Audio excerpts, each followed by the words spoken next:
Jornal da Cidade. Entrevista. Na entrevista de hoje, vamos falar sobre o luto. Culturalmente, a morte não é um assunto muito comum.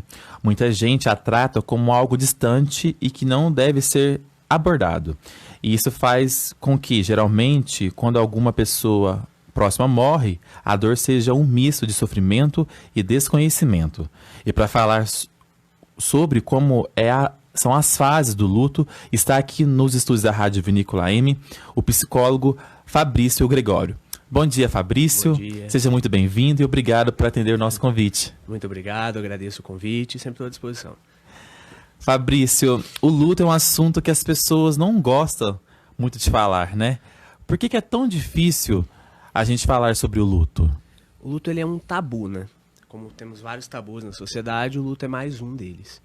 O que acontece? Antigamente, vamos pensar em história, uma parte histórica para trazer para a nossa sociedade, os velórios eram até feitos dentro de casa, falando do luto em relação à morte, porque temos vários lutos, né? Vamos falar disso daqui a pouquinho. Mas os velórios eram dentro de casa. Com o passar dos anos, o passar das décadas, os velórios foram indo para lugares específicos. Então você tira aquilo de dentro de casa, aquela primeira criança com 2, 3, 4 anos não vê mais aquilo, evita-se de levar. Então a morte passa a não ser algo tão natural. Então você leva para fora e aquilo é o estranho ao lar. Então quando você traz aquilo para uma pessoa, atravessa a vida de uma pessoa, né, falando de morte, é algo que choca. E o luto não é um sentimento, o luto é uma mistura de sentimentos. Melancolia, tristeza, impulsividade, raiva, insatisfação. Juntam-se vários sentimentos que constituem um luto. Já pensando nisso, então como são as ferramentas? O luto tem as etapas, sim, só que não é aquela maneira didática. Na sociedade hoje em dia fala-se muito de etapas, né, para superar o luto. Vamos falar de primeiro negação, começa com aceitação e vai passando, mas não é uma forma muito didática. Às vezes, ao mesmo momento que você está com raiva, nervoso pelo aquilo que aconteceu, você já está num processo, uma parte de você está num processo de aceitação. Então, algo que fica meio mesclado. Mas podemos falar de várias formas de luto, né? Fabrício, e quanto tempo dura essas fases do luto? Que são várias fases, né? Sim. São as fases e elas se mesclam, né? Não tem um tempo específico, vai de cada pessoa. O luto tem de ser vivido. Falando propriamente dito do luto da morte, né? O luto tem de ser vivido. Tem gente que vai passar muito bem por esse processo, vai ter um pensamento em relação ao fato de foi melhor assim, de estava sofrendo.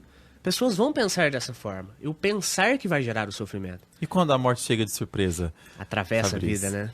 Aí é um desafio para todos nós, né? Não temos respostas para tudo.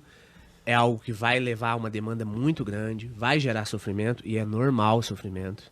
É normal sofrer. O ser humano hoje em dia tem um medo de sofrer. Então a gente nega o sofrer a todo momento. Porém o sofrer é necessário, o sofrer faz parte da vida. São fases, são ciclos e quando ele atravessa a vida da gente, nada mais justo que sofrer. Porém não sofrer por uma vida toda. Não é justo consigo mesmo sofrer por uma vida toda. Então tem uma fase, vão passar com os meses, com as semanas. A lembrança sempre fica de quem a gente ama, nossos pais, nossos amigos. O perda de um filho, então, né? Quem diria? A lembrança sempre vai estar presente, o sofrimento, um pouco dele vai estar presente, mas a tendência é dessensibilizar. Se não ocorrer com o passar do tempo, com o passar dos meses, talvez seja a hora de ter uma ajuda profissional. É hora de procurar um psicólogo, um médico. Fabrício, com a correria do dia a dia, você acredita que nós estamos fugindo dos nossos lutos? Eu fiquei surpreendido quando uma vez eu li que o luto não é só a perda de alguém querido ou alguém da família, mas, por exemplo, um encerramento de amizade, de namoro ou outras coisas em nossas vidas. É isso mesmo? Sim, a gente tende a fugir do que não agrada, né? Do que não faz bem, do que dá medo. A gente tende, é um mecanismo humano, sair pela tangente, né? Então, num mundo onde tudo está muito rápido, tudo está muito instantâneo, é natural, entre aspas, a gente ter essa metodologia, né? Sair o mais rápido possível. Por um exemplo, um relacionamento. Quem nunca teve um namoro, algo até mais sério, que aí do nada acaba. Do nada, né? A gente sempre acha, sempre tem uns passos até aquilo. Então, do mesmo modo que teve um passo até o fim, o término de uma relação, ou de um outro contexto que a gente pode encaixar, vai ter um tempo para readaptar aquilo. vai ter um tempo para você fortalecer seus vínculos sociais, seus círculos, conhecer novas pessoas. Com o luto é isso, é criar novas possibilidades a partir de. E hoje a gente não dá tempo para isso. Então você já vai lá, já corre na rede social, já sai procurando loucamente outra coisa e não dá tempo pra gente pensar a respeito disso, aceitar, lidar e partir pra frente, né? Partir de uma forma mais saudável, uma perspectiva melhor. Certo, Fabrício, você acredita que a gente não parar, né, para chorar o luto, seja ele uma morte de um ente querido ou isso que você acabou de dizer, às vezes um término de uma amizade de longos anos, isso pode acarretar aí alguma doença? Sempre pode. O luto mal elaborado pode acarretar em pensamentos disfuncionais. Esses pensamentos, ao longo dos meses, dos anos, podem levar a pessoa a ter uma crença irreal frente ao mundo. Então, a partir de uma crença, você pensa de uma forma talvez não tão justa consigo. E aí você começa a pensar que você não é capaz, que você não dá conta, se você só tinha aquela pessoa como estrutura na tua vida e agora ela se foi, como que eu faço? Eu não dou conta de lidar sozinho. Aí entra crenças de desamor, desvalor, e entra um humor depressivo. Possivelmente, pode ser outras coisas também, um humor ansioso. Mas aí vem um humor depressivo e aí você não lida frente àquilo. Você já está sem ferramentas para lidar com o luto, agora como vai fazer com uma depressão, né? Então sem a ajuda de um profissional fica muito difícil lidar. E o luto, ele é superado por fases, aos poucos? Como que funciona? Vamos lá. O luto vai depender de cada pessoa. É um pouco que a gente falou, metodicamente, de uma metodologia didática, fala-se que tem fases do luto. Porém não existe aquilo. Eu superei a fase 1, tô indo pra fase 2 agora. É meio que mesclado, é meio que bagunçado. Ao mesmo tempo que você está numa parte, na aceitação, você já está criando ferramentas de compensação. Então tem um pouquinho daquilo, você vai passando e vai passando com os anos. Nunca vai ser 100%, você vai esquecer aquilo, que é o que muita gente tenta, né? É esquecer. O esquecer não existe. Pode ser que daqui 20, 30 anos aquilo ali não seja uma memória recorrente. Pode ser que venha, vai, uma caneca em cima da mesa que você associa a uma música, pode lembrar do teu filho, que você perdeu. E aí você pega e lembra, mas é algo que não vai te atrapalhar, não vai te incomodar a viver. O que torna-se patológico é quando você deixa de viver o presente em prol de uma questão que já aconteceu há muitos anos, né? É normal nos primeiros dias, primeiros meses, mas a tendência é perder a sensibilidade em relação ao fato. E por que algumas pessoas sofrem mais e outras sofrem menos? Tem alguma explicação? As pessoas mais melancólicas, elas tendem a sofrer mais? Muita gente teoriza em cima disso, né? Vamos pensar assim. Tem pessoas que têm melhores maneiras de enfrentamento, de visão de mundo. Então, às vezes, você vê um fato de uma forma não tão drástica, que é um pouco do que a gente comentou. Do tipo, nossa, faleceu, mas estava sofrendo tanto, já era uma pessoa mais velha. Então, às vezes, você fala, foi melhor assim, e passa a lidar com aquilo com uma certa naturalidade. Você já cria ferramentas para aquilo e vai levando. Fala, nossa, minha mãe descansou, que bom. Outro já pensa, nossa, eu não consigo viver sem minha mãe, já começa a gerar uma série de pensamentos com o sofrimento. E aquele sofrimento pode levar a doenças mentais, pode levar a algo mais grave. Então, para uns pode ser semanas, e depois vir uma memória que pode ser recorrente ou não, mas não traz sofrimento. E para outros pode ser sofrimento durante anos e anos e anos da vida. Fabrício, com a pandemia, muitas pessoas perderam a vida, né, e muitas delas não teve a oportunidade de sepultar seus entes queridos. Isso pode trazer algum dano emocional? Claro, muita coisa traz dano emocional, né? Não enterrar, não ver, é não ter a concretude daquilo. Então você não ver aquilo, você não tem o fato, sabe? Não exemplifica. Então você sempre fica com aquilo na cabeça, mas será que foi? Será que não foi? O que eu poderia ter feito? Então ter a concretude do fato pode ajudar. Quando a gente fala de morte, vamos falar do corpo, né? Como você chegou trazendo isso. Mas ter a concretude de um velório, de um fato, pode ajudar a superar. Mas também não é a única forma, existem ferramentas para trabalhar com isso, existem ferramentas psicológicas que auxiliam no luto também. Mas você falando de pandemia, eu acho interessante ressaltar os lutos da pandemia.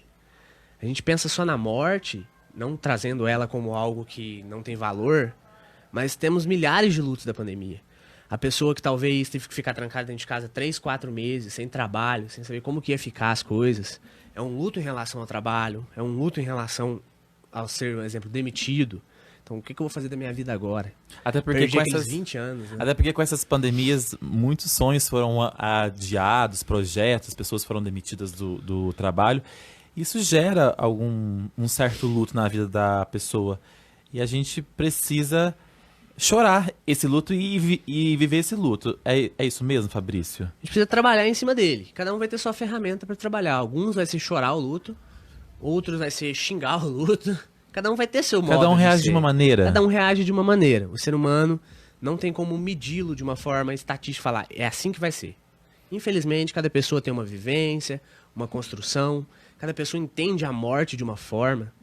Pode ser que você entenda a morte como uma passagem para uma outra vida. E é justo pensar assim. Cada pessoa tem seu jeito de pensar. Tem gente que entende como um fim, tem gente que entende de outras formas. Então, é muito relativo generalizar. Falar, vai passar em tanto tempo, ou você vai deixar de sofrer, isso é bobagem. Tem gente que uma simples coisinha não é bobagem, realmente traz sofrimento. Tem gente que dá conta de uma pressão enorme e mesmo assim tá firme e não tá sofrendo. Então depende muito da pessoa. Não quer dizer que uma é melhor que a outra, quer dizer que sofrem por coisas diferentes. A gente devemos acampar na dor até que ela se feche? Eu não gosto desse termo, acampar na dor até que ela se feche. Pensar, focar, eu não diria assim. Eu não trabalharia dessa forma. Eu acho que você tem que criar ferramentas para o a partir. Então, temos a dor, vamos entender o que é a dor, o que é a dor para você. Em cima disso, vamos aplicar um trabalho. Então, ferramentas para compensação, fortalecimento de vínculo, que muitas vezes aquela pessoa tinha um vínculo tão forte, e aí o que você vai fazer? Por exemplo, você assistia um filme no domingo à noite, e agora você não tem mais aquela pessoa que assiste um filme no domingo à noite. Então, às vezes, criar novas possibilidades, um novo círculo de amizades, fazer outras coisas. Então, criar possibilidades de vida. Então, você vai passando, trabalhar aquele luto, falar, se necessário, chorar, sim, mas não ficar preso só no choro. Criar o a partir. Como um psicólogo pode ajudar uma pessoa nesse processo de elaboração de seu luto? Vamos lá. O psicólogo, eu gosto de brincar que o psicólogo é uma muleta para uma pessoa, né? Então, uma fase da vida que você não está dando conta, nada mais justo que um profissional do teu lado para te ajudar. A gente é como se fosse um médico, um nutricionista. Então, sempre que você tem uma necessidade, a gente está lá junto. Só que a tendência é que não seja para a vida inteira. Não gosto de um modelo de terapia que te leve anos e anos arrastando aquilo ali. Cria uma dependência muito grande. O psicólogo vai te ofertar ferramentas para aquilo. Então, você vai trabalhar, vai começar a criar ferramentas, identificar seus pensamentos, suas crenças, como trabalhar em cima delas, checagem de pensamento, aplicar o modelo cognitivo, que são ferramentas da psicologia cognitivo-comportamental, que você vai começar a ter uma escolha maior para você trabalhar e falar, eu consigo fazer isso com isso da minha vida, uma reflexão maior, e a partir disso você consegue sair sozinho. E aí você larga aquela muleta e o psicólogo fica ali de canto. Se um dia você precisar, você pega a muleta de novo, você faz um trabalho. É um trabalho a dois, não é aquilo, eu vou sentar aqui e você vai me curar. Quem geralmente, 90% digamos assim, do resultado vem do paciente. O paciente vai correr atrás, o paciente vai trabalhar, refletir. Eu não gosto de uma metodologia de terapia que fica preso nos 50 minutos de terapia por semana. Não acho que é assim que funciona. Então, o paciente sempre está estudando, sempre está correndo atrás.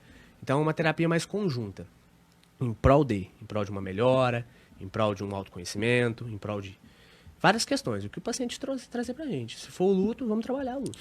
Fabrício, pra gente encerrar, porque até a gente estava conversando aqui que esse assunto ele é tão longo que pode ser feito Estendido, até né? como uma série, né, de entrevistas. Todas as pessoas que sofrem, que passam por algum tipo de lutos, devem procurar uma ajuda psicológica? Todas não. A grande maioria, acredito que também não. Vamos lá. O luto é uma fase, atravessa a vida da gente e acontece. Você vai elaborar vários lutos durante a vida e a grande maioria das pessoas consegue sair sozinho. Vai sofrer, vai ficar algum vestígio. Agora, quando aquilo ali torna-se patológico, não passa com o tempo, talvez seja a hora de ajuda profissional. Então você procura um psicólogo, conversa com ele, tem que ter uma confiança terapêutica ali. Você tem que confiar no profissional para você até falar o que você quer falar. Não ficar medindo palavras. Porque é dentro de um sigilo profissional. E a partir daquilo ali, trabalhar em cima. Então, uma parte da população que não dá conta de lidar sozinho, e não é uma vergonha falar isso, é normal não dar conta, procura uma ajuda, vai ser uma ajuda momentânea, pode ser 2, 3 meses, pode ser um pouco mais, com as sessões, com o trabalho, mas a pessoa vai levando aquilo ali. E a chance de conseguir uma melhora é muito maior com o auxílio profissional, né?